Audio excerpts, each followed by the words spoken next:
রাষ্ট্রপতির শপথ গ্রহণ কোন ধারায় বর্ণিত আছে? উত্তর 60 নং ধারায়। মৌলিক কর্তব্যসমূহ কোন কমিটির রিকমেন্ডেশনে স্থাপিত হয়? উত্তর শরণ সিং কমিটির। রাজ্য আইনসভায় বিল উত্থাপন ও বিল পাশের পদ্ধতির কত নং ধারায় বর্ণিত আছে? উত্তর 196 নং ধারায়। অডিট রিপোর্ট কত নং ধারায় বর্ণিত আছে? উত্তর 151 নং ধারায়। রাজ্যের সংজ্ঞা কত নং ধারায় বর্ণিত আছে?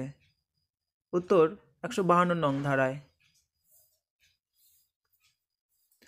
সুপ্রিম কোর্টের অস্থায়ী বিচারপতি নিয়োগ কত নং ধারায় বর্ণিত আছে? উত্তর 127 নং ধারায়। সুপ্রিম কোর্টের নির্দেশ জারি করার ক্ষমতা কত নং ধারায় বর্ণিত আছে? উত্তর 142 নং ধারায়।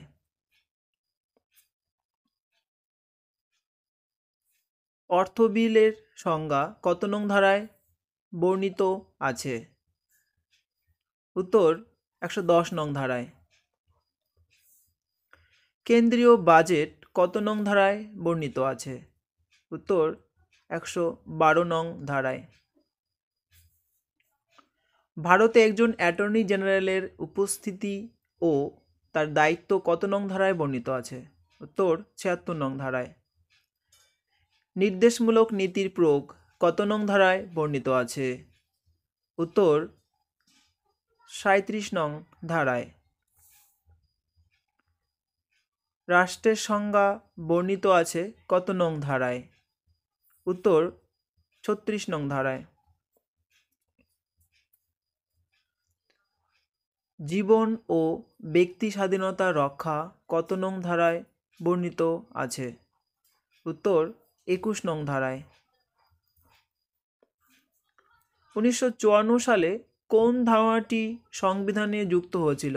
উত্তর 35A নং ধারা। নতুন রাজ্য সৃষ্টি কত নং ধারায় বর্ণিত আছে? উত্তর 2 নং ধারায়।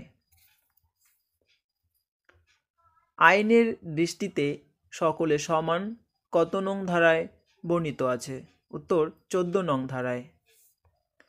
অস্পৃশ্যতা দূরীকরণ কত নং ধারায় বর্ণিত আছে? উত্তর 17 নং ধারায়।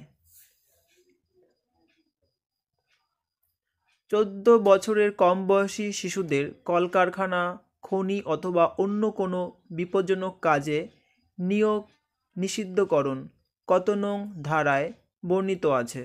উত্তর 24 নং ধারায়।